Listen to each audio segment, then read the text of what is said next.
Refresco Sonoro Podcast é apresentado por Vodka Ministry. Beba com moderação. Sejam bem-vindos a mais um episódio do Refresco Sonoro Podcast. Esse podcast é para você que é fã de música eletrônica, gosta, trabalha com música eletrônica, ou chegou aqui do nada por alguém que te recomendou, o YouTube, o Spotify, ou enfim, alguma plataforma que a gente está presente. Esse podcast é sempre trazendo doses de conhecimento para ouvidos curiosos. Por quê? A gente tem aqui uma seleção a dedo dos principais contribuintes para o desenvolvimento da música eletrônica aqui no Brasil. Sempre você vai ver aqui pessoas que têm algo muito a agregar para você. Se trabalha ou só gosta como curioso ou como profissional, é sempre uma aula. É sempre muito divertido. O papo de hoje, eu estou tentando marcar, nós aqui, eu e meu parceiro Rafa, há bastante tempo. E daqui a pouquinho eu vou contar quem é. Antes, eu quero agradecer o apoio e o patrocínio da Vodka Ministry. Se você tiver mais de 18 anos, essa vodka é para você. Somente para maiores. Também gostaria de agradecer ao nosso apoiador Burger, que é o primeiro Smash Burger do Brasil, tem mais de 40 restaurantes, e logo mais a gente vai dar uma degustada aqui. E se você busca liberdade financeira, Vega Cripto. O convidado de hoje, ele é do Rio de Janeiro, e esse cara faz parte, acredito que primeira para segunda geração ali já da música eletrônica de verdade, aquela que não tinha firula. E esse cara é uma lenda para mim, para o Rafa. Ele contribuiu com os principais e primeiros festivais que tiveram no Brasil, os principais clubes que existem e existiram no Brasil, lojas de discos, curadoria de record labels, tem uma parceria fantástica com grupos distribuidores, enfim. E a primeira vez que eu vi esse cara, eu nunca vou me esquecer. Foi a primeira edição do Ultra Music Festival. Você que é um fã vai saber que tem bastante peso isso. E eu nem sei se ele me viu, porque estava longe assim. Ele teve uma humildade incrível em abrir um sorriso e tocando um som que eu nunca vou esquecer. House Music. Léo Janeiro. Obrigado. Obrigado, Michelzinho. Obrigado pelas palavras aí. Imagina. Não, mas é bom a gente agradecer, né? Exercício gostoso. Tô arrepiado, Léo. Mas é bom, obrigado. Eu nunca vou esquecer esse dia, cara. Pois é, você já comentou comigo umas vezes assim pelo WhatsApp ali, cara, tem um set teu que eu vi e tal. É engraçado isso, né? Porque muitas pessoas, é evidente que, né, durante esses anos todos de carreira você vai renovando o público, você vai, né, conhecendo gente nova, vai saindo alguns, vai entrando outros, enfim. Mas o mais engraçado pra mim, assim, às vezes é quando eu encontro com alguém que já tem mais de, sei lá, 35, 40... Cara, te vi, talvez, não sei aonde. O cara diz a data, o local e lembra de alguma música que foi marcante ali para ele. E para quem é DJ vai entender um pouco o que eu estou dizendo, é muito importante isso às vezes, porque a mensagem que a gente passa na pista de dança é uma coisa mesmo para as pessoas saírem dali com alguma lembrança bacana, né? Porque a pista de dança é um reflexo de felicidade, né, brother? Você, quando tá ali tocando, você tá querendo passar um pouco daquilo que você sente para as pessoas. E esse sentimento meio que se alastra, né? E eu fico muito feliz porque, pô, sempre tem alguém que chega e fala alguma coisa. Não só a galera que tem mais de 35, 40, mas tem uma galera nova também que às vezes me viu em algum lugar tocando, enfim, comenta, manda mensagem e tal, pelas redes sociais. Eu acho que isso tem um poder incrível, principalmente para quem está há muito tempo nisso, né? Porque não é que a gente vive de passado, não, mas as pessoas que realmente... Se você constrói alguma coisa mesmo, é difícil você manter ela de pé muito tempo. O difícil não é chegar lá em cima. O difícil é você se manter lá em cima. É uma coisa que eu sempre falo, assim, no geral, você pode fazer todos os esforços que você tem que fazer, correr atrás e tal, mas o mais importante é quando você chegar lá em cima, você ter certeza que, cara, você está preparado para ficar ali e entender qual é o flow, né, da profissão, né? E eu fico feliz que, de alguma maneira, eu acho que eu entendi esse flow, assim. E você disse algo muito importante, porque o que eu senti lá, Léo, foi exatamente o que é fundamental até nos dias de hoje, cara. Você já estava à frente do tempo, trazendo um som com a tua assinatura, com a tua característica, personalidade. Inesperadamente, o que você estava tocando lá não era esperado. Quer dizer, era inesperado, porque eu imaginei, com o line-up que tinha no Ultra Music naquela edição, falei, pô, já sei, vai ser mais do mesmo aqui. E eu entrei, você já tocou a minha alma, eu consegui já mexer os pés e dançar. Sensacional. Isso aqui já valeu o teu like, E o teu comentário. Diga aí se você já dançou o Léo Janeiro. Ô, Léo, você viveu a sua vida inteira pela música, né, cara? Eu fui um sortudo, né? Quantos anos dedicados à música? Cara, olha, vivendo disso mesmo, eu acho que eu tenho 30 anos, 30 e poucos anos. Porque, assim, a minha vida tem uma história engraçada, assim, que é uma história meio que é um divisor de águas, né? Minha mãe sempre foi uma pessoa que gostava muito de música, minha família era muito ligada nisso, tinha aqueles antigos 3 em 1, para quem não sabe o que é 3 em 1, era toca-disco, tape deck, AM, FM, e minha mãe foi mãe solteira, né? Numa época que você pode imaginar, 1975, ser mãe solteira era uma coisa, tipo, meio off da sociedade, né? A gente era uma família pobre, mas a gente, né, tava ali correndo atrás e minha mãe trabalhava fora nessa época, né? Nos meus primeiros 10 anos, minha mãe trabalhou muito tempo fora. E ela gostava de colecionar vinis. E ela tinha uma coleção, né? Meus avós também gostavam, mas não tanto quanto a minha mãe. Minha mãe, ela realmente gostava de escutar música. Ela escutava Barry White, tipo Jorge Benjó, Chico Buarque, Caetano, Diana Ross. Ela tinha um gosto muito legal. Diana Ross estava lá? Ela gostava muito, né? E ela tinha esses vinis, né? Legal. Então, quando eu era pequenininho, eu fui crescendo ouvindo isso, sabe? E para quem tem essa sorte de ter pais que gostam de música, é uma parada que muda totalmente o teu feeling sobre como você tem que se relacionar com isso. E eu tive, vamos dizer assim, essa sorte. E, cara, aí foi uma coisa instantânea. Eu comecei a gostar. Na minha época existia um termo que a gente usava que era os hi-fis, né? Que eram umas festas que a galera fazia, que uma galera levava comida, uma outra galera levava alguma coisa e tal. E quando eu tinha lá por volta de 1989, 14, 15 anos, para 90, eu já era o cara que meio que ficava ligado como a gente ia colocar o som e tal, enfim. E acabei pegando esse gosto da minha mãe, e minha mãe me dava a mesada e eu comprava discos, né? E, cara, é muito engraçado isso, porque eu gostava de coisas, cara, que a minha mãe gostava, mas, por exemplo, tinha uma banda na época chamada Black Star, Mas Que Linda Stars. A galera que tem mais de 45 anos, 40 anos vai entender. Eram uns caras de São Paulo que era uma febre e tinha esse concurso de dança com a música. Então, assim, eu era enturmado nessa coisa de estar participando de coisas que tinham a ver com música, sacou? Uhum. Ao mesmo tempo, o Brasil era um país que estava saindo de um regime militar, entrando, né, numa pseudo-democracia, né, que eu digo, estava começando a engatear, né, na democracia, e era tudo muito difícil, né, cara? Tudo muito caro. Né? Você não poderia, com a mudança do regime militar para a democracia, a gente teve que se adaptar a muita coisa, teve confisco de grana, enfim, foi aquela loucura que passou. E eu me lembro exatamente que minha mãe tinha a ilusão que eu fosse militar. Por quê? Porque era um emprego que dava uma certa segurança, né? E naquela época, o que mais os pais queriam era poder encaminhar os filhos para ter uma vida um pouco melhor, né? Porque eles já tinham acompanhado todo um período que foi muito complicado. Então, quem nasceu nessa geração de 70 para frente, pelo menos eu, que vim de uma família pobre, tinha essa responsabilidade de, sabe, ter um emprego, sabe, ganhar ter um emprego que pudesse ser algo, né, que eu digo sólido, né, que fosse legal e que desse uma certa segurança. E minha mãe, me lembra que ela falou, não, você tem que fazer, estudar no pré-vestibular e tal.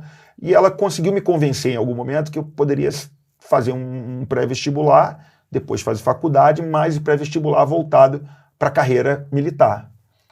Descobri um curso, que era um curso da EPICAR, não sei se existe ainda hoje, que é um curso de preparação para pilotos da aeronáutica.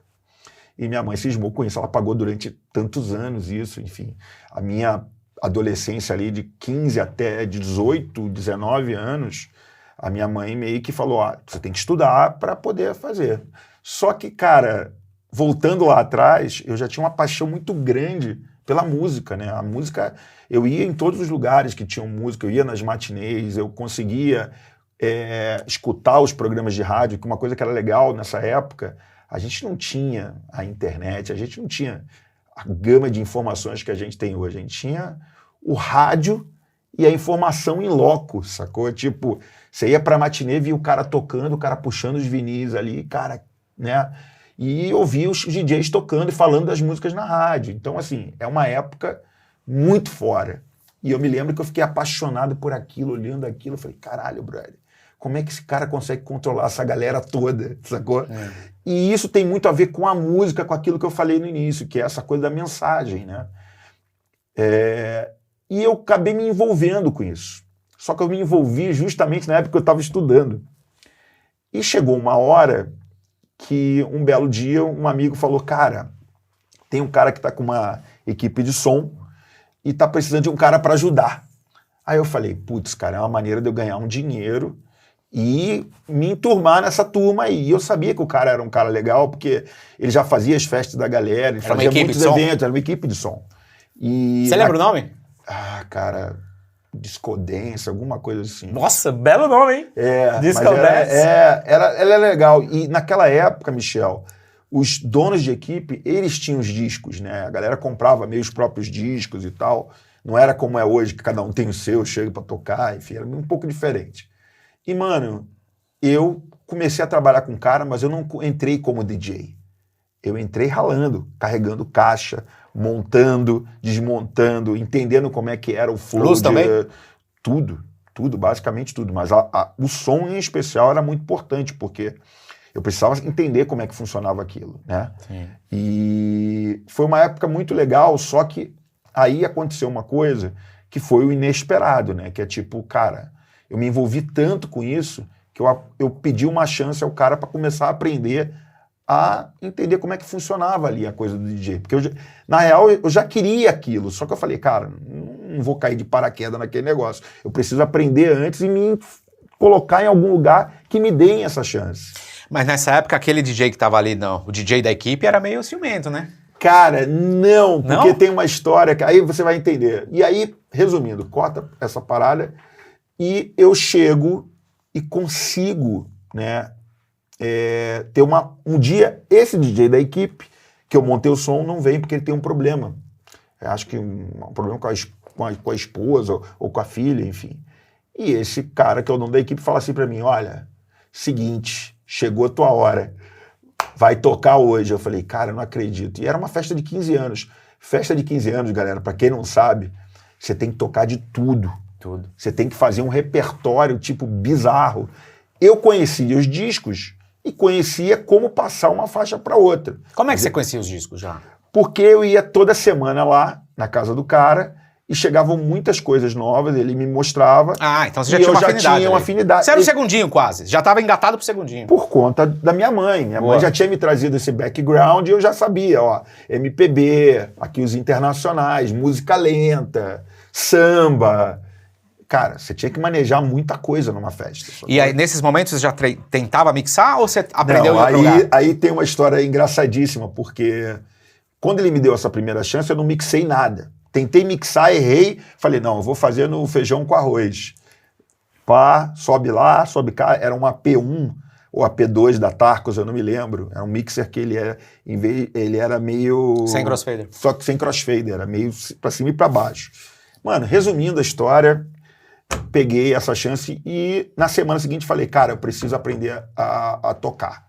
Você me deixa ficar aqui trabalhando, mixando? Então ele falou, cara, fica o tempo que você quiser. Nossa, que animal. Aí eu peguei 2 discos iguais, porque a minha teoria é a seguinte, eu vou colocar 2 discos iguais no mesmo pitch, que já era MK2, né? E vamos ver o que vai acontecer. Cara, foi dali que eu comecei a entender como é que era o flow de aumentar, diminuir e tal. E ficar brincando. Quem nunca? E aí eu ficava colocando no phaser, porque hoje o que a galera usa no mixer, né, lá o phaser, o flanger, o que seja, era 2 discos iguais fazendo tinha que bater igualzinho. E o exercício era esse, bater igualzinho e mixar um com o outro. Ótimo. E aí eu peguei Do nada eu descobri a mixagem. Eu falei, cara, tem que voltar nessa mixagem. Aí eu voltei de novo. Sozinho total. Sozinho total. E aí eu treinei essa mixagem durante, sei lá, uma semana. E aí depois eu fui descobrindo o que dava pra mixar e tal. E eu me lembro que a primeira mixagem que eu fiz foi justamente essa numa festa. E foi legal porque, cara, foi totalmente orgânico. 15 anos? A de 15 anos, você falou? Em outras festas. Não, 15 nas anos próximas, eu nas fiz próximas. nas próximas. Mas resumindo, aí foi um divisor de águas para mim, porque eu ainda estava estudando, né? Tava com essa ideia de que a minha mãe queria muito. E, cara, é uma coisa que não tem problema de falar isso. A minha mãe, cara, ela foi uma pessoa muito importante para mim. Porque ela, cara, mãe solteira, essa história toda, numa época que era totalmente diferente do que é hoje em dia. Então, assim, eu sabia que eu tinha que fazer alguma coisa por ela. Só que eu sabia também que se eu fizesse aquilo, eu ia ser muito infeliz, né? Porque, cara, eu estava muito feliz fazendo algo que com certeza não tinha a mínima segurança, que eu digo, de estabilidade, né, de como trabalho. Porém, meu irmão, eu fiquei naquela, tipo, o que eu faço? Eu falei, cara, eu vou conversar com a minha mãe. Conversei com a minha mãe e falei, mãe, é o seguinte, eu não gosto dessa parada que a senhora tá me pedindo. Acho que é um desejo legítimo da senhora, né? Mas não é o meu. O meu lance é música. Eu sei que isso que vai ser a minha vida. Minha mãe olhou pra minha cara e falou assim, não tô acreditando que você tá me falando isso. Você teve essa consciência, o quê? 18, 19 anos? 18 para 19 anos. Porque eu já estava chegando perto para fazer as provas, né? Eu comecei com 16, então eu fiquei uns bons anos ali fazendo prova, acabando e tal. E ela falou assim para mim, olha, é o seguinte, você ficou tantos anos estudando, eu não vou te impedir disso, mas eu não vou te ajudar com isso. Eu falei, tá bom, é justo. Eu vou dar meu jeito e vou correr atrás. E aí comecei a correr atrás, entrei para essa equipe mesmo, aí eu virei mesmo DJ mesmo e tal. E daí para frente tem uma série de coisas legais que aconteceram, que passa por estar no momento certo, na hora certa, com a pessoa certa, de ter algumas... Eu sempre fui um cara que me conectei muito com muita gente legal, sabe? Eu dei muita sorte de ter pessoas na minha vida que me ajudaram muito. É muito importante dizer isso também, porque às vezes a gente fica, não, porque as coisas não dão certo e não sei o que lá. A paciência é um exercício diário que você tem que ter, e a outra coisa é você se cercar também de pessoas que gostam de você, porque, cara, essa energia ela vai acabar conspirando a favor, sacou? E foi o que aconteceu. Parabéns, Léo. Inclusive, você tocou num gancho aí que você fez acontecer, né? E também citou que sua mãe era uma mulher, né, com menos dinheiro, assim, digamos, né? Uhum. Isso mostra que... Pobre mesmo? Pobre. Isso mostra que nem sempre o dinheiro... Né, as pessoas falam, tem grana, tem não sei o quê. Não, é trabalho mesmo, né? Você fez acontecer pelo talento, pelo trabalho. Tem uma história, Michel, que é o seguinte, eu tô aqui para dar sermão para ninguém, né? Mas passou-se, acho que 10 ou 12 anos depois que aconteceu esse papo com a minha mãe, eu já estava com quase 30 anos, eu falei para ela assim, mãe, comprei uma casa. Uau! E dei para ela. Aí ela não acreditava, né? Porque a gente morava de aluguel, enfim. Ela falou, cara, como assim? Então... Passa um puta de um vídeo, né, na tua cabeça, tipo, porra, agora eu tô dando uma casa pra minha mãe, e uma parada que ela, a princípio, tinha totais dúvidas, muita gente tinha, numa época que, cara, DJ, que porra é essa, sacou? O que você tá fazendo, sacou? As pessoas tinham que estudar pra ter aquele emprego meio tradicional, sim, equilibrado, por sim. Isso que todo mundo procurava muito o serviço militar e o serviço público, por isso que você tem tanta gente que trabalha, né, nisso, porque, entre aspas, é uma estabilidade, né? A gente passou por aquela época, Léo, que só se passava na televisão sobre coisa ruim do DJ. Claro. Eu me lembro de uma época assim, eu com 14, 13, 14 ali, 15, igual você, o pai das namoradinhas ali, puta, é DJ, não se mistura nada. Nossa, acho nossa que você também, senhora. Tive algumas experiências dessas, tipo, o que você faz, meu filho? Eu sou DJ. A pessoa, DJ, aquele cara que toca música nas festas, sou eu mesmo.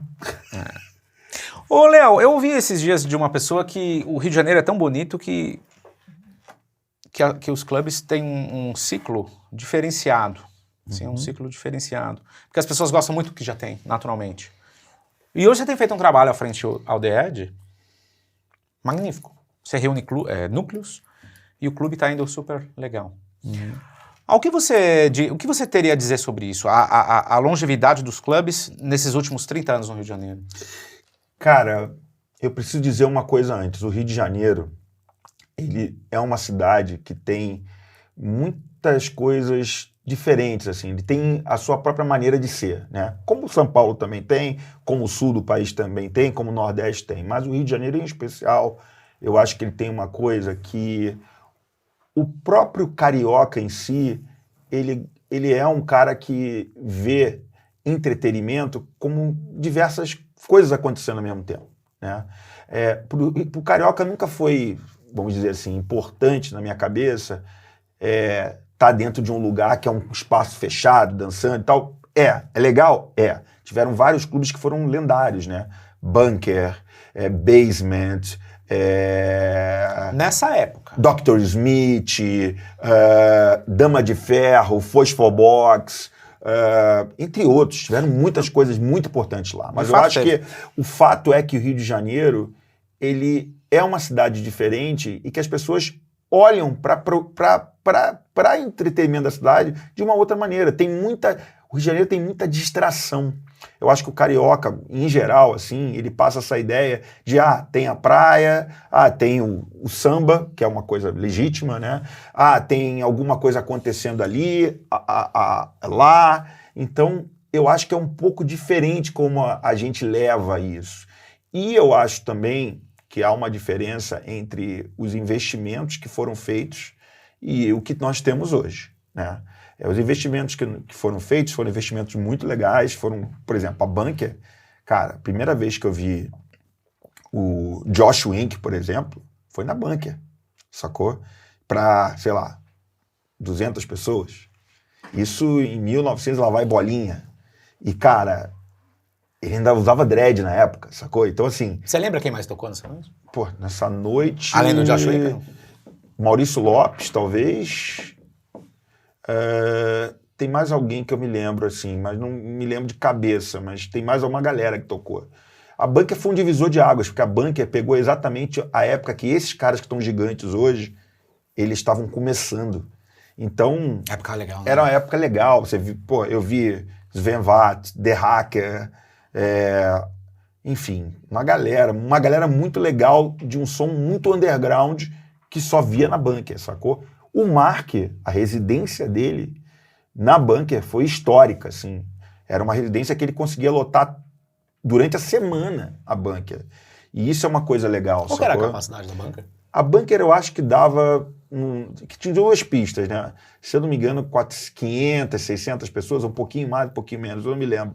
Mas assim, era legal, porque era um clube em Copacabana, super bem localizado. E, cara, muito, mas muito legal.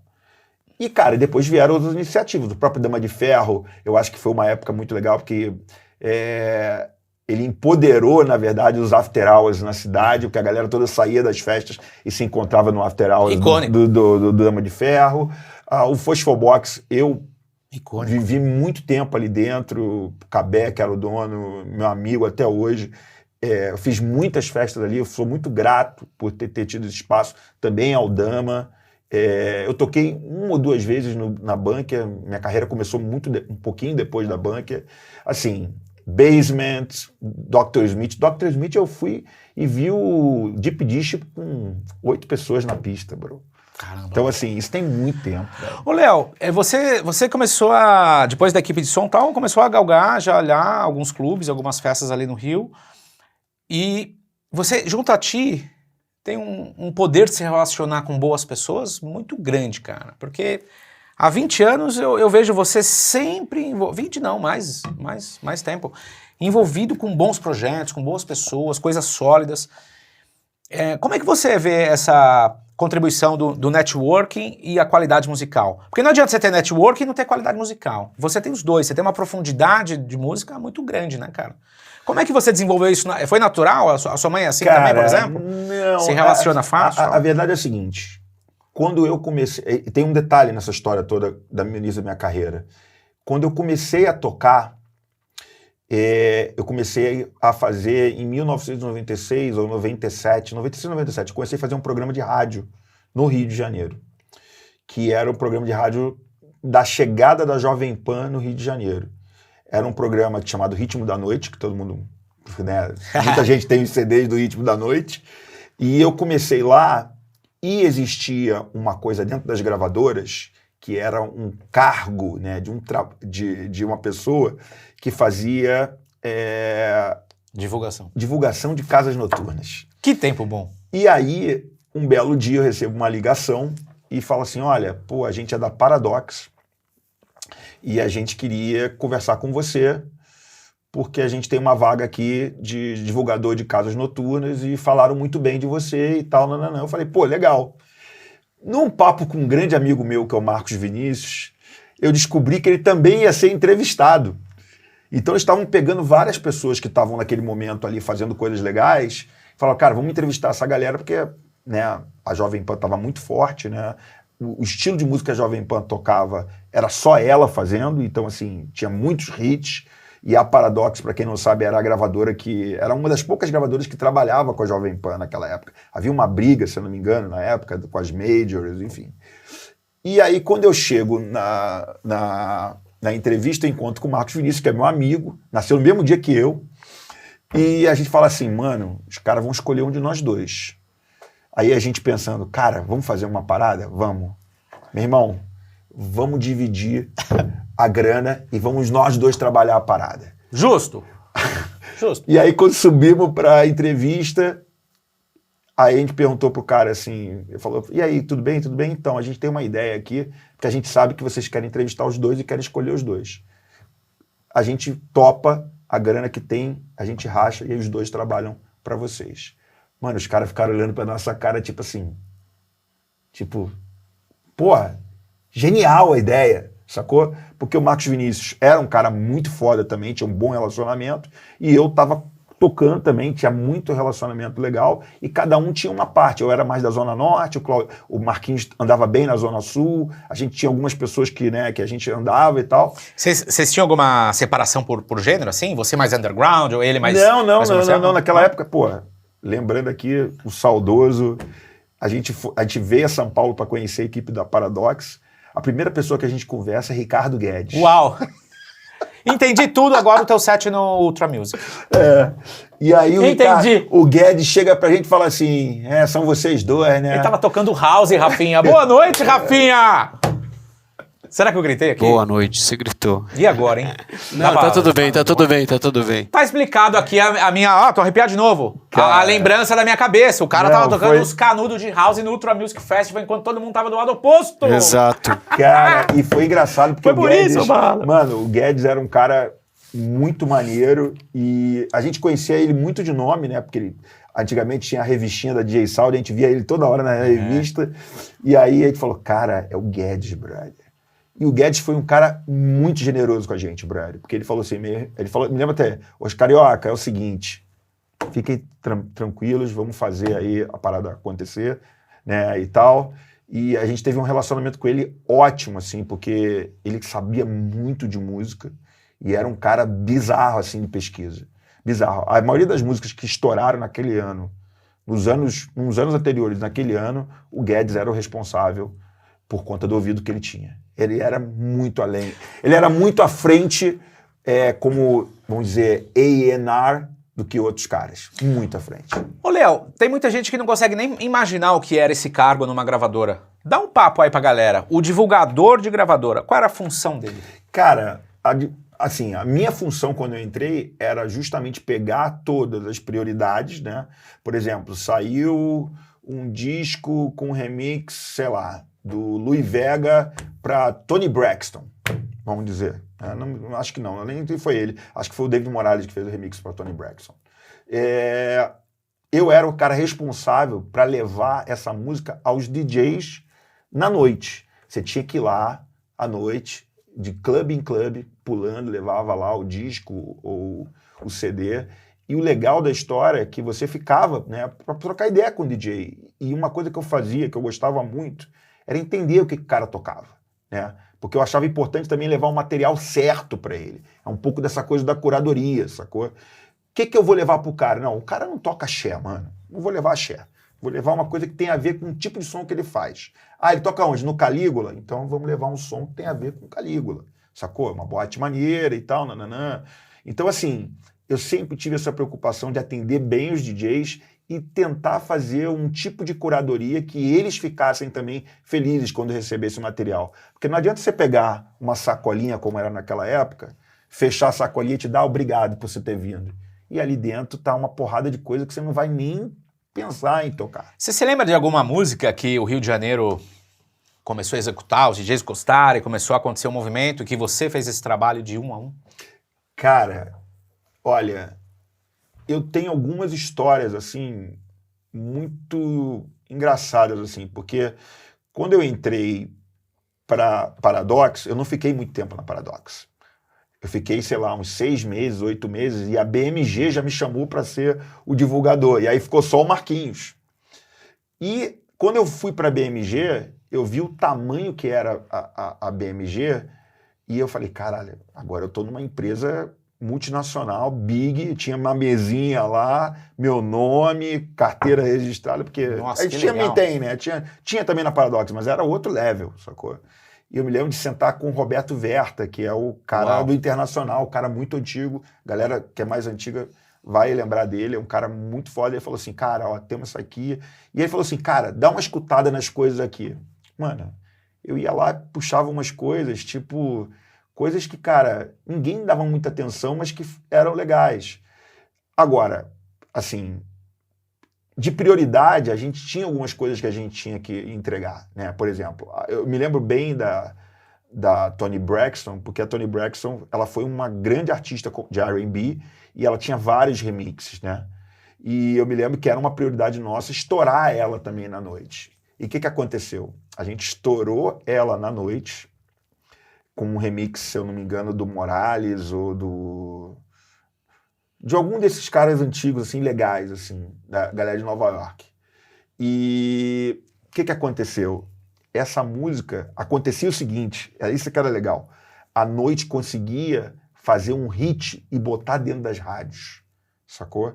É uma coisa que hoje em dia é muito difícil você ver, mas assim, a noite conseguia pegar aquela música ali, uma música que estava meio que perdida, colocava na programação de uma Jovem Pan, a música explodia, mas ela tinha começado um trabalho junto aos DJs, e os DJs tinham uma força gigantesca nisso, porque os caras eram os caras que tocavam primeiro do que todo mundo. Que lindo isso, né, cara? Cara, evidente. Que Isso lindo. era uma parada bizarra, assim, que a gente via, que eu falava, cara, você ter uma música, você tocar antes, daqui a pouco você vê que as pessoas estão, de alguma maneira, se relacionando com ela porque estão escutando no rádio, no carro, ou em qualquer lugar, ou numa pista de dança. Cara, o caso mais emblemático é do Space Cowboy, o Jamiroquai. O Jamiroquai, enquanto não estourou o Jamiroquai, o remix do Morales, do Space Cowboy, a música não acontecia.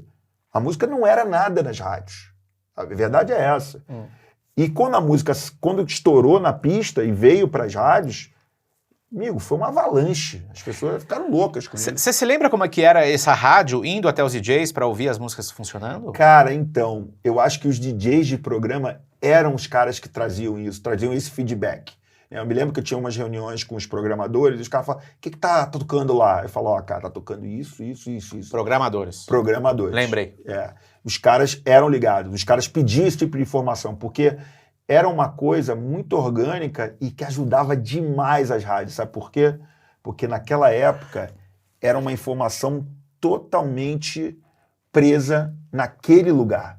Quando essa informação conseguia passar para a rádio, mano, era bizarro. Você tinha vários hits ao mesmo tempo. Acho que isso foi um dos maiores trunfos de muitas rádios naquela época, porque muitas rádios não trabalhavam, como eu te falei, com gravadoras grandes. Começou a pipocar a música da noite e ir direto para a programação de rádio, porque os DJs tocavam nos programas e traziam isso. Cara, casos clássicos. O próprio Memê, com Festa da Cidade, ele fez muita coisa ali dentro que, cara, porra, era foda. O Zé Roberto Mar, do Novas Tendências, cara, esquece. Essa galera, ela foi responsável por uma educação musical muito interessante. E eles traziam essas informações também um pouco, entendeu? Ô, Léo, E nos dias de hoje, inverteu? Sai do... De onde o hit?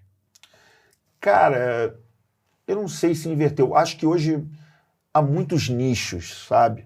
Hoje a gente trabalha com nicho. Eu tô Essa que é a sentindo falta de verdade, né? hit, cara. Tô sentindo falta de hits. O que eu acho é o seguinte, os hits, eles são uma coisa que não tem uma fórmula. Não tem. Às vezes você vê uma música que você não imagina que aquela música pode, sei lá, virar um sucesso. Mas hoje tem várias maneiras da música virar um sucesso. Nas mídias sociais, através do TikTok, através do Instagram, através de alguma coisa que se relaciona àquela música. No caso da música eletrônica, eu acho que é um pouco diferente, mas mesmo assim também tem essa coisa da imprevisibilidade, sacou? Agora, se você perguntar para mim assim, há hits sendo feitos? Acho que sim.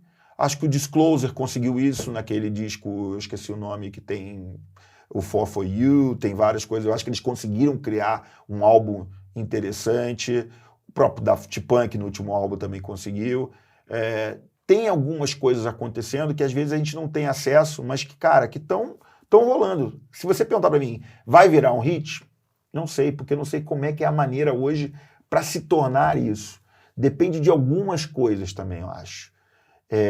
Tem muita variável, Tem né, muita cara? variável. E assim, hoje também há uma coisa dentro da música eletrônica que os DJs, eles conseguem, dentro do nicho que eles estão trabalhando, ter destaque com as músicas que eles produzem nos seus próprios sets e de outros artistas tocando. Então, assim, há uma troca muito maior do que em outras épocas. Então, assim, eu faço uma música hoje, Michel, tô te mandando aí, testa aí. Ô, fulano, tô te mandando aí. Daqui a, sei lá, no dia seguinte você tem 5 feedbacks de amigos teus que falam assim, cara, toquei a música foi bem, a master tá boa e tal. Isso é um diferencial fodido. Por quê? Porque você tem um feedback imediato. E, mano, se é hit ou não, não interessa, mas você já sabe que a tua música tem um caminho ali que ela pode percorrer. Que laboratório é esse? É o mesmo laboratório antigo, só que agora com um potencial 1000 vezes maior, porque naquela época saía, né, dessa incubadora aqui, que é a pista de dança, vinha para as rádios, era uma coisa que só acontecia aqui e os caras tinham que ir beber nesse lugar. Agora não. Agora, cara, eu posso mandar uma música para um gringo, amigo meu, e ele testar lá e me falar, cara, gostei e tal. A mesma coisa para os labels. Você pode mandar um e-mail, sei lá, com um link do SoundCloud, os caras amarem e virar um hit. Ou alguém te mandar uma ideia de uma música e você trabalhar. Eu vi ontem, se eu não me engano, o Maliv comentando como ele fez essa música agora, que tá um hit, né, da Defected, e ele falando que o cara recebeu a voz, recebeu uma guitarra, ele conseguiu começar a trabalhar e tal, foram trocando. A música é foda, mano. A música tem tudo a ver. Você falou um potencial big hit, verdade. Não. Verdade. É o que eu tô te falando. Hoje a diferença é muito grande, mas assim, acho que é importante lembrar que existem nichos musicais. O nicho que eu atuo é um nicho muito, assim, ele tem uma coisa bem clara, assim, pra mim, sabe? Eu sou um DJ que tem, sei lá, mais ou menos 30 anos de carreira, né? E, cara, eu venho me desenvolvendo por conta dos meus sets, mas eu sei que é uma coisa nichada, é uma coisa que tá ali e assim, eu não fico inventando moda de ficar tocando outros tipos de coisa, porque não tem nada a ver com o que eu gosto de tocar. De fato é. E é por isso que você tá aqui. Porque você sempre acreditou no que você faz e na tua assinatura musical. Eu vou te fazer uma pergunta que para alguns pode se soar rasa, mas é uma realidade. Você, por exemplo, com esse ouvido curado, muito apurado desde a sua infância, passando por principais e maiores clubes e festivais e after hours, o que for, e uma curadoria de repertório que abrange diversos gêneros, né? Só que atualmente você, por exemplo, trabalha com distribuidores de música. Uhum. E eu tô trabalho vendo numa distribuidora de música. que é a Labelworks. Uhum. Parabéns, adoro a empresa. E aí, Léo, eu venho fazer uma pergunta para você. Como é que fica agora? Porque estão dizendo aí que já tem gravadoras buscando música no TikTok. Não é de hoje, mas a gente sabe que está buscando no TikTok, porque o negócio já está mais quente. Ao mesmo tempo, tem galera falando de prompt producers, que é os caras que não aparecem, mas faz o prompt e sai a música pronta. Vai ter um conflito de ética, ou de interesse, ou de paixão pelo que faz, se o negócio ficar só nesse caminho? Olha, cara, Porque isso sem volta. Sem volta. Vou ser bem sincero pra você, assim, é um papo que a gente tem recorrente, assim, eu tenho recorrente com meus amigos, assim, mas eu acho que tem uma coisa que isso não vai mudar. A paixão das pessoas pela música, pela aquela coisa de você ter o teu ritual para escutar música. Você deve estar acompanhando, nos últimos, depois da pandemia, houve um momento bizarro de venda de vinil. Sim, cresceu. Cresceu demais, as gravadoras voltaram a investir nisso, né? Mas, por mais que seja ainda um investimento pequeno, há algo acontecendo nesse nicho. E eu acho que o que está mudando é a maneira como você entrega as músicas. Porém, essa questão do AI, enfim, como algumas gravadoras procuram dentro do TikTok esses big hits, ou enfim, ou algum artista que eles querem encomendar a música e tal, eu acho normal. Eu acho que tudo, de alguma maneira, depois vai se ajustando, sabe? A gente tem essas épocas que, principalmente eu já vi muito isso, há um momento ali que tudo fica muito over, né? Tipo, essas coisas aparecem de uma maneira, né, que todo mundo fica meio perturbado e tal. Mas depois, se você parar para pensar rapidinho, você já viu várias épocas que as coisas vão... não é que elas vão se esvaziando, elas vão se equilibrando, sacou? E eu não vejo hoje, por exemplo, eu sou ENA do Cocada. Eu não vou parar de escutar música que me manda, demos, de incentivar a galera a produzir música, a me mandar com a ideia que eu tenho pro Cocada como label, por conta de, sei lá, porque o cara, né, sei lá, o cara quer fazer um hit, não sei o que lá, porque a gravadora tal tá fazendo isso, eu vou continuar o meu caminho acreditando nas coisas que me fizeram vir até aqui. Mas se eu mandar uma música pra Cocada, feita só com inteligência artificial, você vai ter um pré-conceito? Cara, é muito difícil falar isso hoje, porque, assim, o Cocada hoje, ele tá muito bem baseado com uma ideia de trazer essa galera, principalmente Brasil e a América Latina, né, a South America, América do Sul, para dentro da história. Então, assim, as pessoas que eu estou procurando hoje são pessoas que eu já conheço de alguma coisa. Se vier um nome muito novo, assim, eu vou observar, com certeza antes. Até porque, na minha cabeça, eu quero entender um pouco aquele papo da curadoria. Eu quero entender um pouco o que aquele artista quer realmente. Porque tem muitos artistas que querem ser várias coisas ao mesmo tempo. Tem que ser de verdade, né, meu? Então, mas leva um tempo para entender isso. Então, e tem vários que querem ser várias coisas ao mesmo tempo. E não tem problema nisso. A questão é que eu estou procurando um determinado tipo de artista. Se aí eu conseguir esbarrar com alguém que está fazendo alguma coisa de AI e eu não saiba, enfim, é um assunto que eu não quero me preocupar agora. Mas, hoje, dentro do Cocada, eu procuro ver um todo, assim, sabe? Eu não, por exemplo, eu não vou... Se eu não conhecer o trabalho da pessoa, né, ou pelo menos entender o que ela quer, porque tem muitos artistas novos muito talentosos. Os caras vão para estúdio, tocam. Outro dia o Salata me mandou um artista novo maravilhoso, que inclusive eu vou lançar no Cocada. Um cara novo que fez curso com ele, que achei ótimo.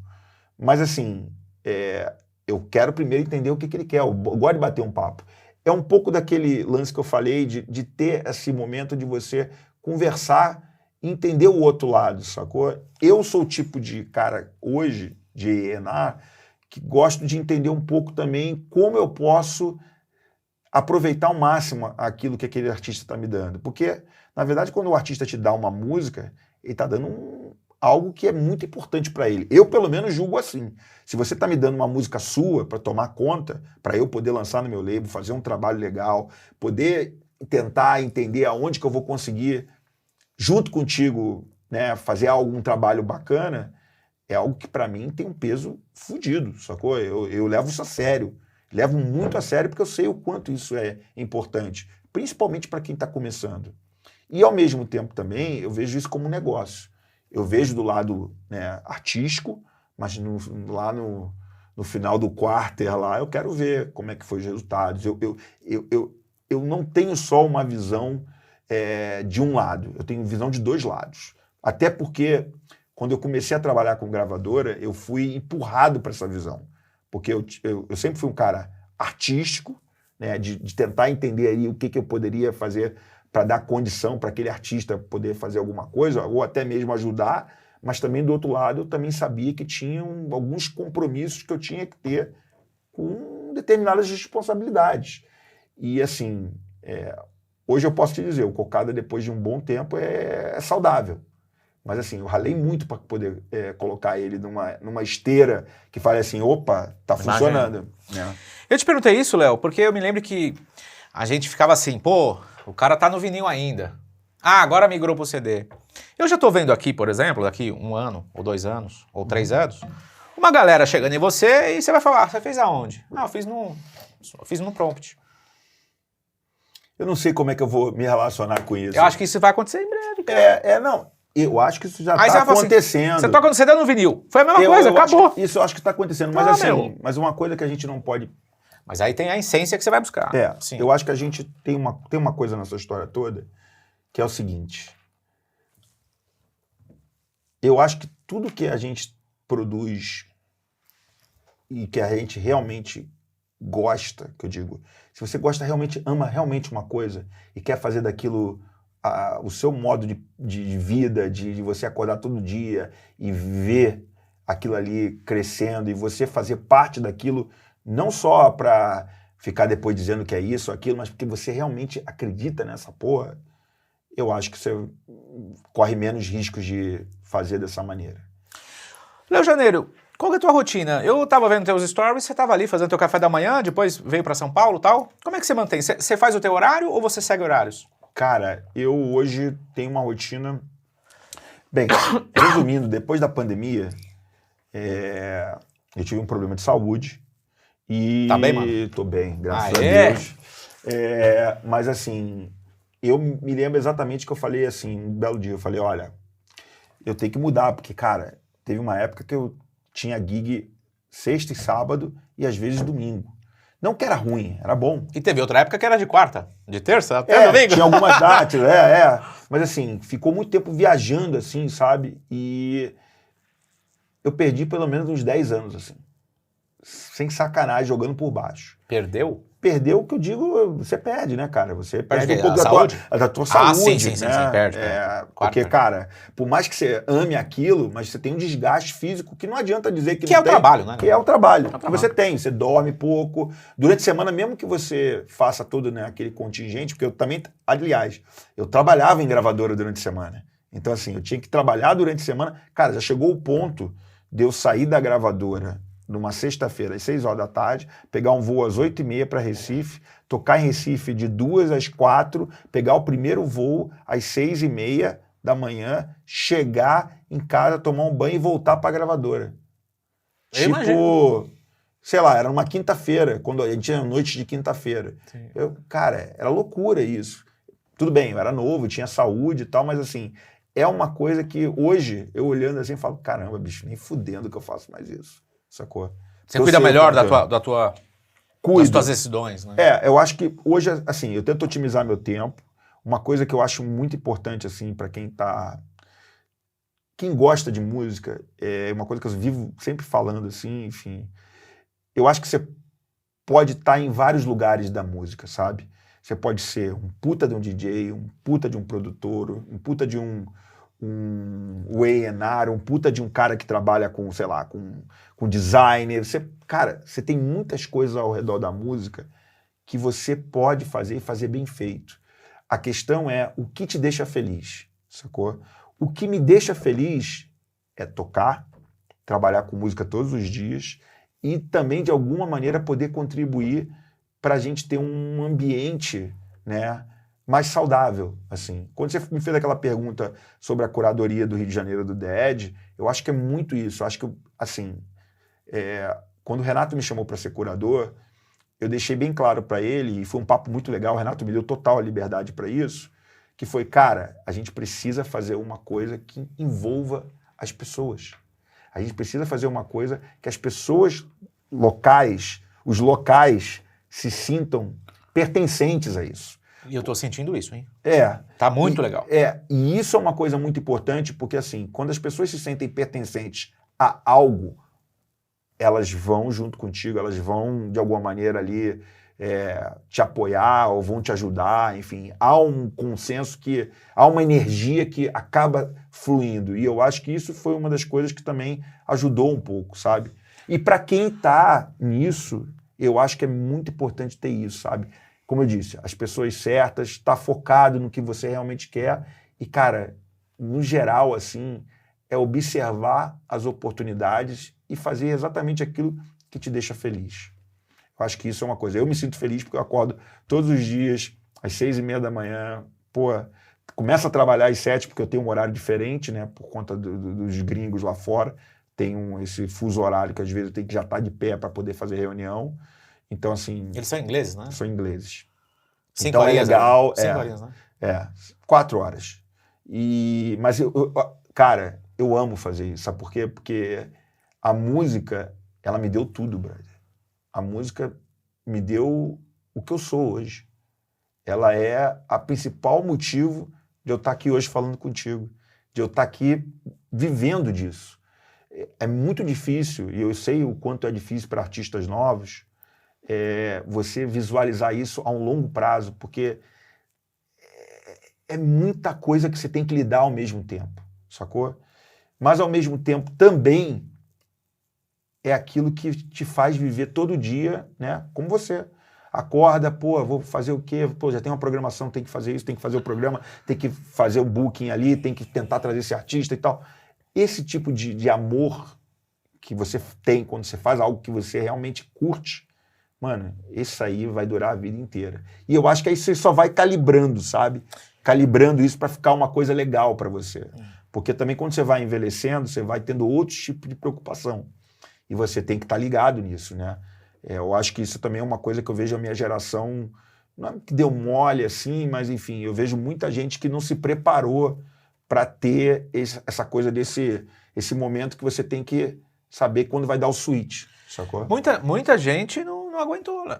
Claro que não. Muita gente não. Na pandemia a gente teve várias situações assim que vieram à tona, né? Uma coisa que você tá fazendo, que eu tô observando e tá, eu tô achando isso incrível, cara, é que eu posso estar errado, tá? Mas estamos aqui para descobrir isso aí.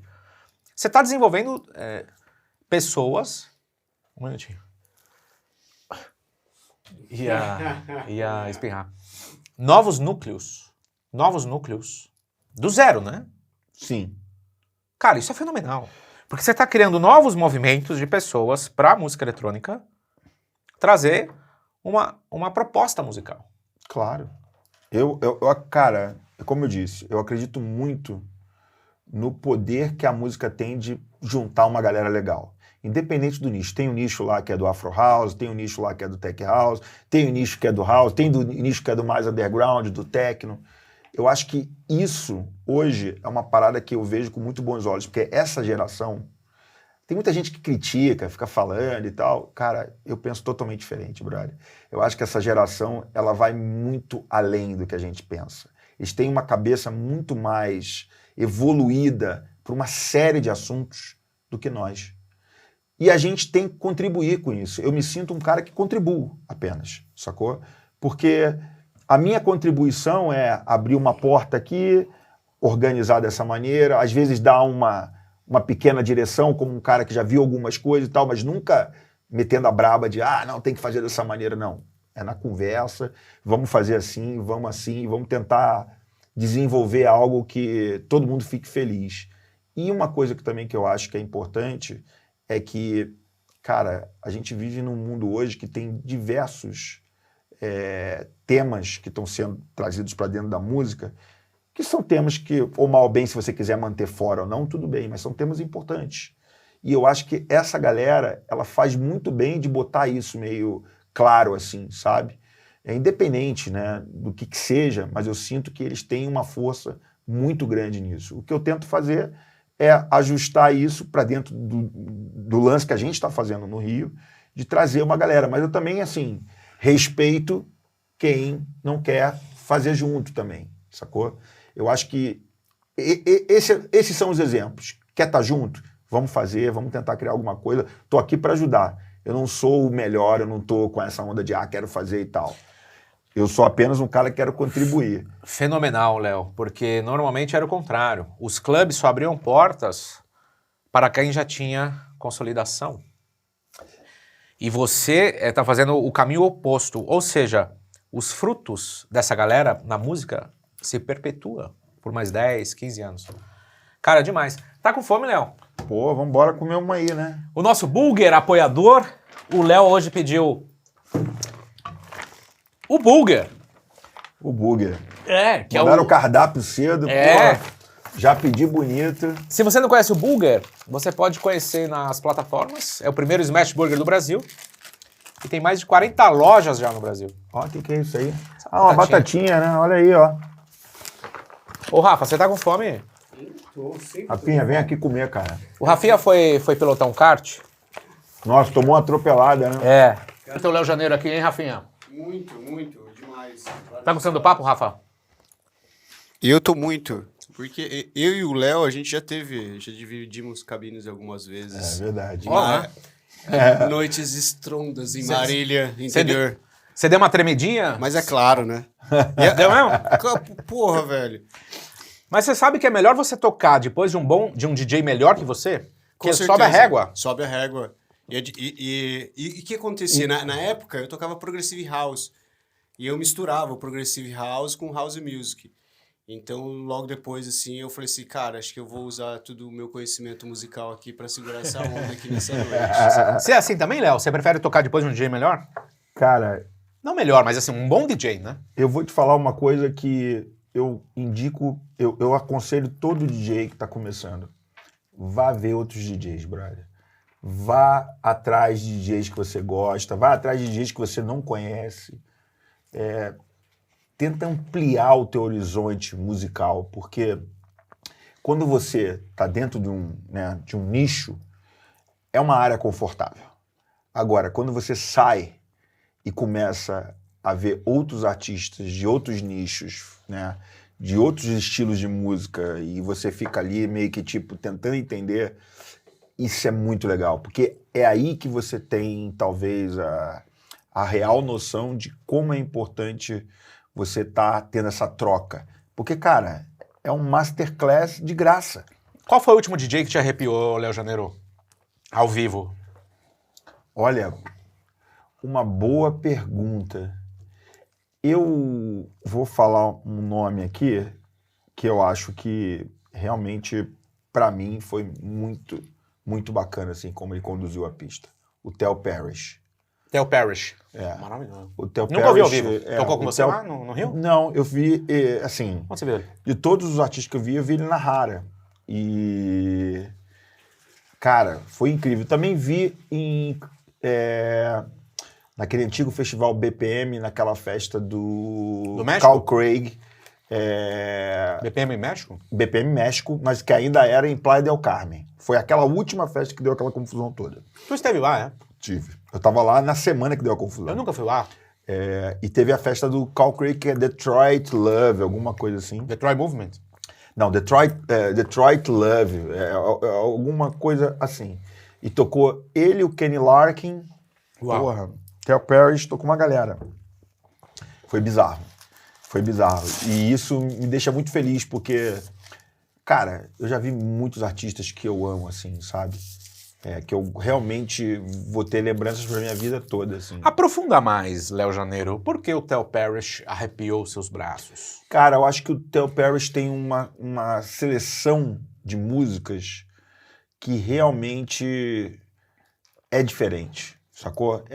Assim, guardadas as devidas proporções, esses caras como ele, o Laurent Garnier, sei lá, essa galera, assim, o Louis Vega, essa turma, eles têm algo que transcende, assim, sabe? Eles conseguem. O Mudman também tem. É que o Mudman, às vezes, eu acho que ele vai muito ou vai pouco. Mas, assim, eu amo igual. Porém, eu acho que esses caras, eles são a base de muita coisa que a gente escuta hoje. E a paixão deles por continuar fazendo aquilo, Por exemplo, você vê o Ron Trent tocando, o Chase Damier, esses caras mais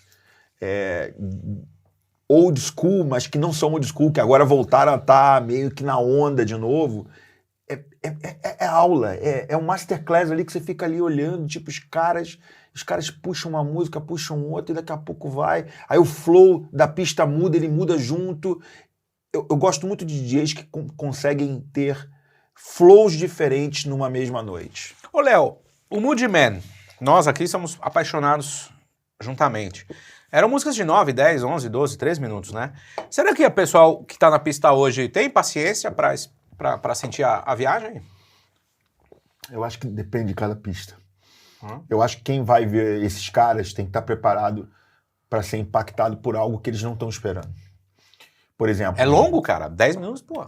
Mas tem músicas que são longas, que são absurdas, sacou? A questão não é ser longa. A questão é o quanto você quer estar ali para se deixar levar pela experiência que aquele cara tá te trazendo, sacou? Qual que é o evento ideal pra você hoje, Léo Janeiro? Pra você lavar a alma e fazer um set de, no mínimo, 5 horinhas, assim. Qual que tem que ser a atmosfera pra você falar, hoje é do jeito que eu gostaria que fosse? Cara, eu acho que um evento que tem a ver comigo, assim, levar meus discos. No Rio, eu tenho feito isso de vez em quando. Em alguns lugares do Brasil, eu tenho feito de vez em quando. Por exemplo, eu estive agora tocando em Brasília, foi muito legal. Não era uma pista lotada. Assim, não era uma pista com 1000 pessoas. Era uma pista com 80, 100 pessoas, mas todas ali dedicadas a escutar aquilo que eu estava tocando. Isso é o suficiente pra te dar um feedback? Eu né? acho que deveria ser suficiente para qualquer DJ. Nossa, cara. Para qualquer DJ. Eu acho que isso é independente se é 1000, ou 10, ou 15, ou 1 milhão. O que vai sempre ser a grande parada para um DJ é o quanto aquelas pessoas estão ali junto com ele, embarcando na viagem que ele está propondo. Que lindo ouvir isso de você, Léo. E eu vou te falar uma coisa, vou te falar um negócio.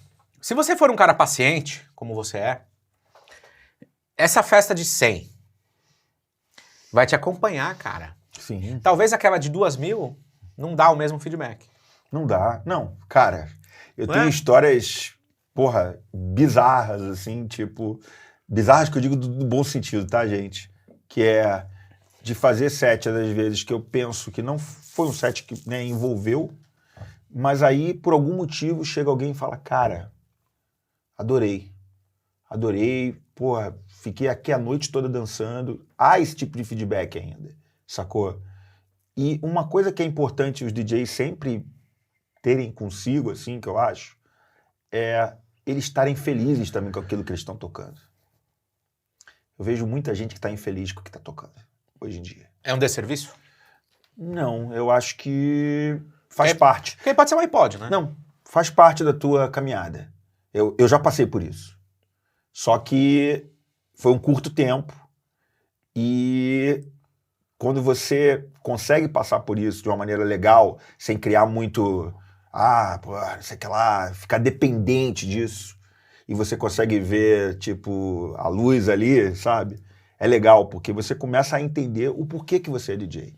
Você não é DJ porque você é prisioneiro de um estilo que te dá, sei lá, isso ou aquilo. Você é DJ porque você ama aquilo que você faz e gosta de, sei lá, de se conectar com as pessoas que estão ali curtindo o teu som. Porque quando as pessoas percebem que você não está feliz com aquilo que você está tocando... Elas sentem. Na hora, isso é batatinha. Ô, Léo, eu sei que nessa jornada você conheceu milhares de profissionais. Um conselho que você recebeu na jornada que você nunca mais vai esquecer, cara? Cara, eu tive, como eu te falei no início, né? Eu tive muito boas experiências, tive muita gente que me ajudou, assim, principalmente com essa coisa de, cara, de repente faz dessa maneira e tal, né? Acho que um conselho que foi muito importante para mim, por exemplo, para mim, tá? Para cada um funciona diferente. Foi, cara, para você viver disso, você vai ter que amar muito isso, vai ter que ter muita paciência para as coisas acontecerem. E eu me lembro disso porque, cara, quando você é novo, né? Porra, ali brigando para ter, né, uma grana, para poder fazer tuas coisas, enfim, construir tua história, você passa os perrengues. Você tem que segurar isso e falar, cara, eu vou passar por isso e isso vai me dar força. É como se fosse uma catapulta, né? Bateu, pum, foi para cima. Eu acho que é isso. O maior conselho que eu posso dar é você seguir a tua intuição e ter paciência para as coisas acontecerem da maneira que elas têm que acontecer. Qual cidade do Brasil que você tocou? Eu sei que você tocou no Brasil todo. Que você chegou pela primeira vez e realmente falou, nossa, apaixonei aqui. Além do Rio de Janeiro, obviamente. Manaus. Manaus. Por quê? Manaus, eu tenho uma história com Manaus muito, muito maneira. Eu sempre toquei em Manaus e a gente fez, no primeiro ano do Cocada, a gente fez uma festa num lugar chamado Abaré. Eu e o Roland Lisker, que é meu amigo, foi meu sócio, né, na Cocada, é meu amigo até hoje, é um dos caras que está à frente da Get Physical, enfim. Cara muito, muito meu amigo, amo de paixão. E a gente chegou lá, e o Abaré é imagine um flutuante no meio do Rio Negro. E os caras fazem uma balada lá. E a gente, né, chegou lá e tal, e a gente levou toda uma historinha do Cocada para montar, né? E eles trouxeram uma equipe deles de promotores para ajudar a gente. E a gente foi conhecendo a galera ali, né? Tipo, testando som e tal. É um bar que à noite vira balada. Maravilhoso. E aí, cara, a gente montando ali as paradas e tal, a gente começou a se conectar com a galera, né? E a gente viu que tinha alguma coisa especial. Primeiro porque eu acho que tem muito esse contato, né? Eu tenho muito essa coisa com a água, né? Você ligou o som de dia? Liguei o som de dia para testar. Mas eu tenho muito essa coisa com a água, né? Eu gosto de praia, enfim. Eu tenho essa coisa, né? Do carioca, em geral, tem isso. A festa começou de dia ainda. E não, a festa começava à noite, só que a gente foi para lá para montar durante o dia as coisas. Começou mais cedo. E aí, cara, foi legal porque assim, a gente sentiu que o clima era legal. Bem, resumindo, a festa bombou, só que o flutuante tinha uma questão que quando ele enchia muito, ele meio dava uma riada. E a água meio que entrava. Mano. Essa aí eu não vi. Mano, eu vou falar pra vocês. Mas eu não tava na pista toda, eu tava numa parte da pista. Quando eu vi aquela porra cheia, eu olhava pro Roland e falei, mano, tá foda. E as pessoas ali se entregando com a música e tal. E a gente viu o amanhecer, né, do Rio Negro, ali com o sol nascendo e a gente tocando, tipo, uma porrada de música, assim, que se conectava com aquele momento. Pra mim, Manaus ganhou meu coração ali. Eu tô imaginando isso, cara, que lindo. Não. E é legal porque, assim, é exatamente isso que um DJ tem que esperar. Quando ele se dedica, né, ali o momento, né, que é um momento mágico, né, mano? Quando você consegue trazer a galera pro teu lado, mano, você pode tocar qualquer coisa. E esse dia tava tudo na sua mão. Tava assim, sacou? Foi um puta set, arregaçou. Não. Assim, foi uma parada meio que ficou na nossa cabeça durante muito tempo, sacou? Você acha que o ambiente que você estava te colocou numa estado de transe e você fez um set ainda mais profundo? Cara, eu acho que a energia das pessoas me fez entender que eu tinha que ir além. Entendi. Eu acho que tem muito isso. Quando você chega nos lugares... Uma coisa que eu sempre gostei de fazer é chegar um pouco antes nos lugares. Um pouco antes, quanto tempo? 1 hora. 1 hora antes do seu set? 1 hora, às vezes eu chego até antes. Mas assim, para poder entender onde eu tô, quem são as pessoas, enfim. Principalmente quando você é um DJ de gig, né? Que tem muitas gigs, durante anos eu fiz isso. Chegava antes para conhecer a galera, ia jantar com um promoter, Mas, enfim. Léo, isso é muito louco. Isso é muito, muito importante, eu acho. Para mim foi muito legal. Por que hoje o pessoal tá chegando com 5 minutos, Léo? Acho que é a escolha de cada um. Eu gosto de música, eu gosto de chegar cedo para escutar música, para saber o que o outro DJ tá tocando, para saber o que de repente pode funcionar do meu set, que não vai. Cara, eu não tenho pré-escolhas no meu pendrive. Meu pendrive é separado house, gênero, house 2025, não sei o que lá, deep, disco. Então assim, eu não pego uma pasta e boto assim, tipo, músicas da gig e tal, e boto dentro dela. Não sou eu. Eu vou procurando, eu tenho o mesmo processo, claro, guardado ali as suas devidas diferenças, mas que eu tinha com vinil. De separar e olhar e pum, é esse que vai agora. Pum, é esse que vai agora. Essa coisa de você olhar e falar, cara, essa música é a que vai cair bem agora. Eu gosto muito disso. Inclusive, eu faço isso direto, até porque eu acho que essa coisa que o DJ traz da imprevisibilidade, né, de ser algo meio atemporal que pode mudar a coisa, é uma das armas que a gente tem, assim, para poder fazer as pessoas entrarem na sua viagem, sacou? Porque, cara, você fazer o set ali, né, certo, né, como é que a gente diz, né, tipo, respeitando ali uma história e tal, é legal, mas quando você consegue botar a tua cabeça além disso, você chega cedo, se intera com a galera, troca uma ideia, você consegue absorver a coisa ali. E muitas das vezes funciona. E também devo dizer, tem outras vezes que não funciona. Ô, Léo, o que você mudaria na cena brasileira atualmente? Cara, difícil falar isso, porque eu acho que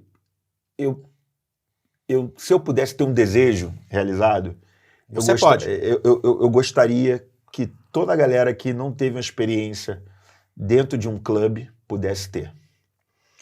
Que a geração que não passou por isso pudesse ir para dentro do clube e entender a importância que isso tem para tudo isso que a gente vive hoje.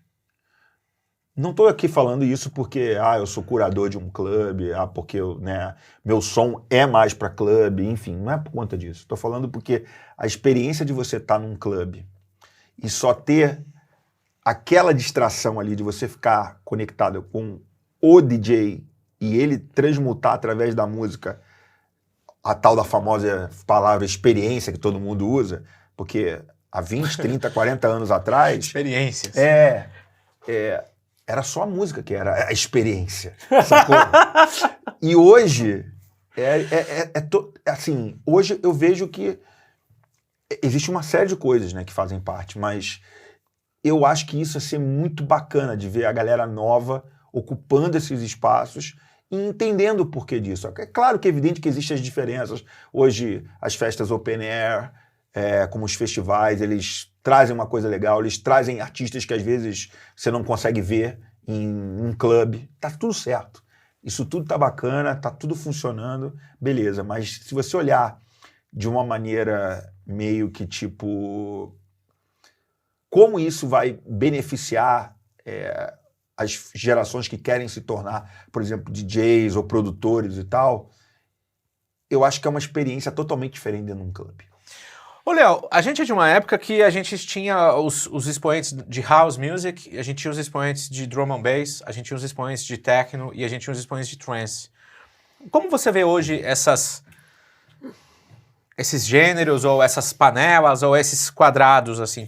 Quem são os expoentes atual, na tua visão, que tá trilhando um caminho legal? Pode citar um nome ou 5, fica à vontade. Cara,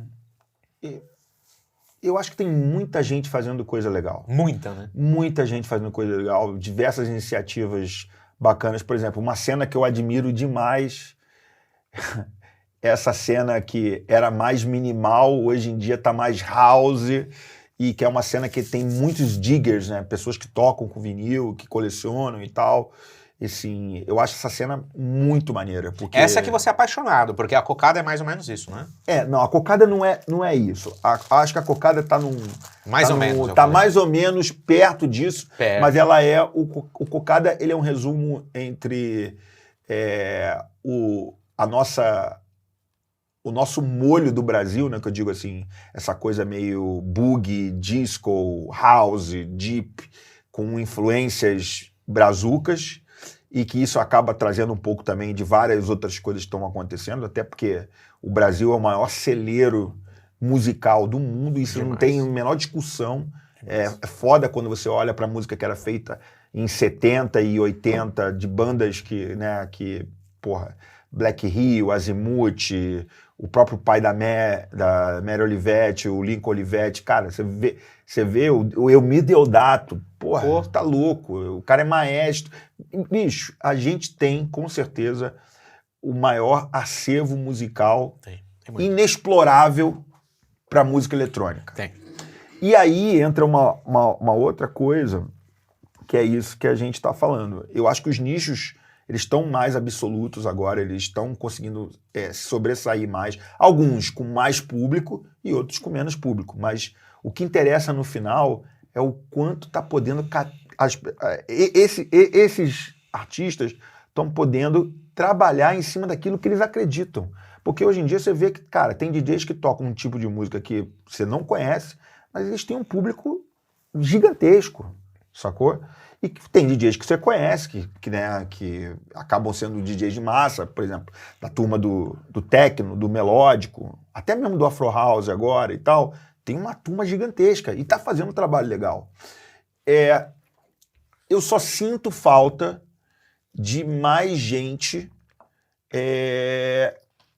tendo essa possibilidade de ter mais coisas acontecendo, ou seja, mais núcleos trazendo coisas novas, gente podendo, sei lá, trazer algo que, cara, que traga para a mesa algo diferente. A gente até tá vendo agora um pouco isso, porque as pessoas podem falar o que quiser do funk, mas o funk é a música eletrônica brasileira. Acabou, não tem essa discussão. Tá tudo certo se você não gosta, se você acha que não e tal, mas é. E eu acho que isso... De qual funk a gente tá falando? A gente tá falando do funk no geral, assim, porque hoje em dia tem várias nomenclaturas, né? Eu sou de uma época... Bem, eu posso falar isso com absoluta tranquilidade, porque eu fui um frequentador de bailes funks. As matinês do Rio de Janeiro, na Zona Norte, eram feitas por equipes de funk.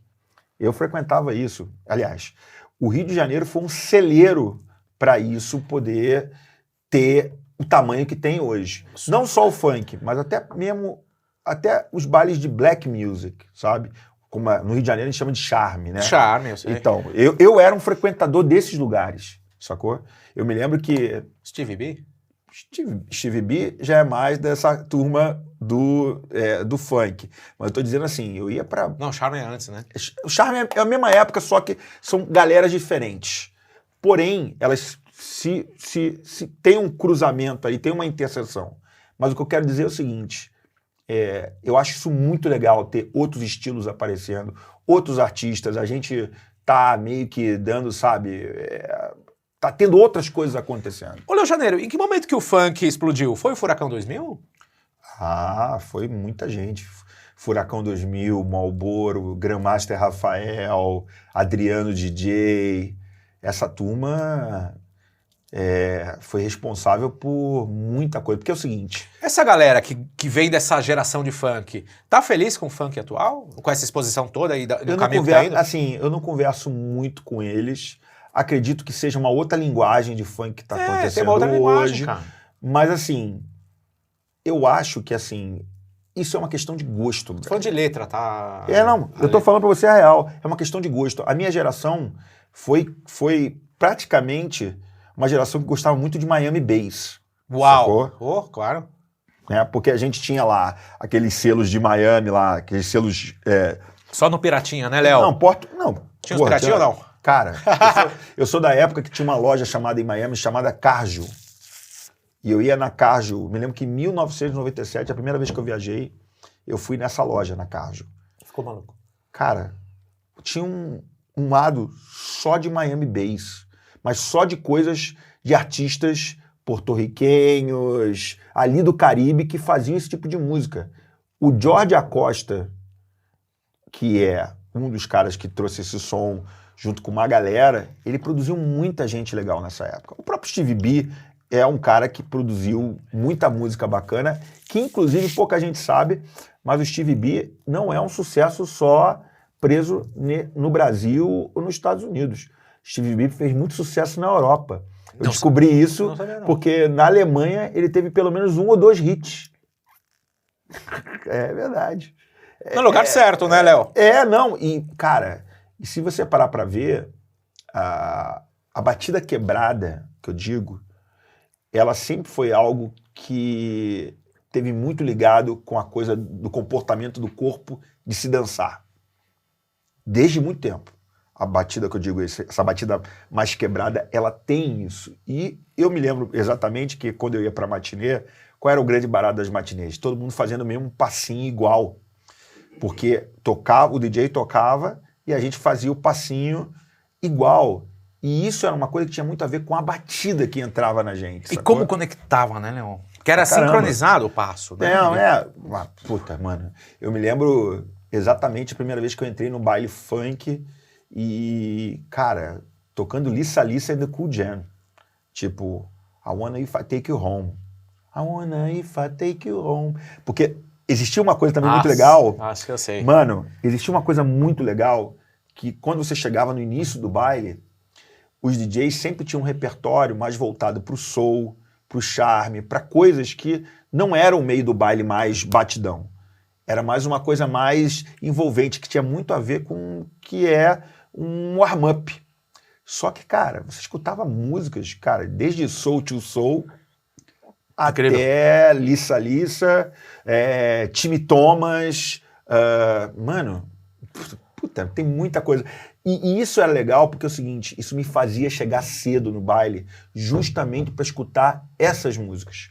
E, cara, era bizarro, porque eu amava aquilo ali, e eu, putz, dali começou a nascer realmente aquela coisa de, cara, isso é uma coisa que eu quero pra mim, sacou? O funk chegou pra mim, Léo, eu sou de 84, tá? O funk chegou pra mim no Furacão 2000. Pra muita gente, né? Chegou Pra ali, muita gente. chegou ali. A minha memória é essa. De toda forma, quando eu comecei o Miami Bass, o Stevie B, essa galera... Não, é funcionava porque ali. assim, a Furacão 2000, ela é uma equipe de funk, né? E Mas ela... eles deram um pontapé, Não, né? Pro eles gênero, eles tinham discos lançados pela Rede Globo. A Som Livre lançava os discos da Furacão 2000. It's Automatic. Aparecia na propaganda da novela. No intervalo da novela das 8, que era a novela mais bombada que tinha, aparecia lá, Furacão 2000, não sei o que lá, já à venda, não sei o que lá, CD, vinil. Ó. Mano, imagina isso há 35 anos atrás. E os caras tinham todo o repertório, porque... Sabe o que eu acho interessante do Furacão 2000? A amplitude de audiência, Léo. Você ouve 9 da manhã, 3 da tarde, 8 da noite, 10 da noite, quem for, 10 anos de idade, 80 anos de idade, ouve. É isso que eu sinto falta, Léo. Mas assim, a Furacão foi importante, mas eu acho que o Marlboro também foi muito importante. Sabia que o Marlboro tinha uma noite aqui, né? Sim, me lembro. Eu acho que era no Love. No Love. Love. Ô, Léo Janeiro, qual que é o papel do DJ além das pistas? Tem algo que ele possa... Como é que é a tua visão sobre isso? Cara, é uma pergunta que eu acho que ela é capciosa. Mas eu acho que assim, acho que o papel do papel do DJ além das pistas é ele realmente ser coerente com aquilo que ele acredita, né? Eu acho que quando você encontra pessoas que amam realmente música e tal, elas servem de exemplo para outras que querem viver disso. Eu me sinto hoje um cara que... Não que eu quero ser um exemplo, tá? Mas eu quero... Mas você é um exemplo, Léo. Mas eu quero poder ajudar essas pessoas a elas poderem realizar isso, sacou? Não estou dizendo aqui que... Não sei como eu vou ajudar, mas às vezes alguma coisa que eu falo, alguém que eu encontro, alguém pede uma informação, enfim, toda hora chega alguém perguntando como que faz para conseguir viver disso, sacou? E eu acho que a mensagem que eu como DJ posso passar é o seguinte, cara, tenta fazer a coisa que você ama e tenta trabalhar isso todos os dias, porque eu acredito muito nessa coisa da coisa acontecer no momento certo, mas você também tem que provocar isso. Você tem que correr atrás. Eu acho que o papel do DJ, além das pistas, é poder continuar inspirando e ajudando novas gerações a estarem ali um dia no lugar que a gente está. É o que eu acho, tá? Eu acho que isso tem total sentido quando eu falo assim, quando eu ajudo um núcleo ou quando eu troco ideia com um artista que, sei lá, tá com alguma dúvida com alguma coisa e tal, porque não é só ajudar, vou te colocar numa gig para tocar. Não é nada disso. Existem outros tipos de ajuda que, né, hoje em dia a gente tem várias pessoas que a gente vê no dia a dia que tem essa coisa da questão emocional, né, de estar querendo fazer isso e não conseguir, muito escalada, assim, sacou? Essa coisa da saúde mental é muito importante. Como também é importante a gente, sei lá, através de um gesto, poder ajudar alguém que tá, cara, de repente tá começando agora, sacou? Eu canso, Michel, eu canso de receber pergunta de pô, cara, tô com essa dúvida aqui, eu, pô, te sigo, te acho maneiro e tal. E eu me boto à disposição mesmo, assim, acho que talvez muitos da minha geração não se coloquem, mas eu me coloco porque eu acho que é legal fazer essa troca. E principalmente porque se hoje, aquilo que eu falei, se hoje eu vivo dessa parada, eu me sinto, não na obrigação, mas eu sinto que eu posso te ajudar de alguma maneira em alguns momentos. Não todos, mas assim, eu posso tentar dar um help ali em alguma situação que possa, sabe, ajudar alguém, entendeu? Esse é o legado que vai ficar. É assim que sempre. você será lembrado. Porque a forma que você toca essas pessoas, elas nunca esquecem, cara. E principalmente quem tá começando agora, né, cara? Porque hoje há um problema, né? Hoje tem muito mais DJ do que lugar para tocar. Antigamente era o contrário, né? Hoje em dia tem muita gente que quer ser DJ, mas não tem a mínima noção de o que é ser um DJ. Você lembra um erro que mudou a trajetória da sua carreira? Ou te levou para um lado um pouquinho para lá que você não queria ter ido e tal? Cara, não é que é um erro, mas assim, foi uma escolha. Uma escolha que me fez chegar aqui hoje, porque é o seguinte, eu tive que fazer uma escolha entre continuar sendo uma pessoa que eu era ou eu largar aquilo tudo e fazer as coisas que eu acreditava. Só que quando você não tem grana, quando você, né, tem uma situação, né, eu sou sincero nisso, situação financeira desequilibrada, que eu digo não sustentável, você, para dar esse passo na direção oposta, é muito difícil. Essa tomada de decisão te deixa vários dias ali, meio tipo, caralho, será que é isso mesmo?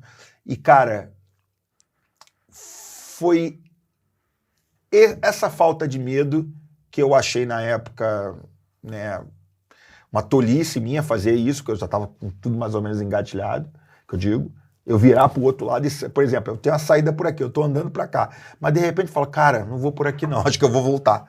Eu senti isso. Foi exatamente isso. Foi exatamente isso. Foi a mudança de direção que me fez chegar aqui. Eu acho que eu entendi o que você está falando. Mas então, você está falando que você tinha uma música mais acessível e aí você tomou um caminho mais nichado. Não, eu tô falando... É isso? Não. Eu tô falando... Isso foi uma decisão depois. Mas Também isso tem rolou, a ver. né? Rolou. Mas assim, eu tô falando o seguinte, de ter uma ideia de uma vida normal, trabalhando com isso, mas ali vivendo, né, satisfeito com as coisinhas e tal. Ambição, você está falando. Exato. Boa. Só que é uma ambição que não é aquela ambição que sabe, te leva para um lugar ruim, sabe? É uma ambição que faz justamente você corrigir a rota, sabe? Opa, se eu quero realmente isso, eu tenho que andar para o outro lado. Ajustar, né? Eu tenho que ir para o outro lado, sacou? E isso foi uma coisa importante para mim, porque muitas das vezes, assim, cara, você, como eu disse, você é novo, tem uma porrada de coisas que você quer realizar e tal, para você fazer essa inversão de direção, nossa, que naquele momento eu julguei que era um erro, mas mesmo assim eu fiz. E foi bom. Qual foi o long set mais inesquecível que você jamais esqueceu da tua vida? Ai, cara, vou te falar, tiveram alguns. Mas tem aquele que foi mais longo, aquele que foi mais... Cara, teve um no Arung que foi... Eu acho que foi mais ou menos umas 5 horas tocando, 6 horas. Eu toquei no Garden de 2 da manhã até às 8, porque o Ricardo tocava no main room, ele acabou chegando tarde, ele tocou lá, tocou mais ou menos 1 hora, e depois ele desceu pro Garden, e aí eu acabei de tocar, e ele começou. Mas assim, essa noite foi muito bacana. Ô, Léo, como é que você... Teve outras noites também que foram importantes. Já fiz uma noite no Vibe também. O Vibe é uma delícia, né? O Vibe é muito bacana também. O The Edge, de São Paulo, já fiz, cara, algumas noites ali muito legais. Eu toquei com o Mike Huckabee, que é infelizmente não tá mais com a gente, mas é um super produtor também de Detroit. E que eu me lembro que a gente saiu... O Renato convidou a gente para ir no desfile da marca dele, a gente ficou trocando ideia. Enfim, eu me lembro que esse set também eu adorei, assim, porque foi um set meio de construção, sabe? Até ele começar a tocar. E foi muito legal. E tem que ser um bom DJ pra fazer isso, né? Porque você tem que ficar aí 3, 4 horas pro cara entrar, sem grandes hits, sem, né? Dá um saculejo, volta. Nó. Michel, eu amo demais Essa é a isso. arte, eu acho, cara. Eu acho que, assim, Aí que tá a arte. poucos DJs no mundo vão entender, assim, poucas pessoas no mundo vão entender o que eu vou falar, mas, assim, a escola do warm-up é a melhor escola para um DJ. Porque quando ele aprende a tocar um warm-up, ele aprende a tocar num peak time, ele aprende a fechar uma pista. Porque o warm-up é a principal hora, para mim, de uma noite. Por quê? Porque ali pode ser do caralho, mas pode ser um desastre. E se a noite começa um desastre, ela vai se desenrolar um desastre. É impressionante isso, cara. Não, é verdade. Isso é fato. Na época que eu fui residente do Arunga, sou residente, né? Mas, Ninguém enfim. entende. Muito poucas pessoas entendem isso, viu, Léo? Impressionante, cara. É, Porque é uma coisa óbvia, sim. mas não sei por quê.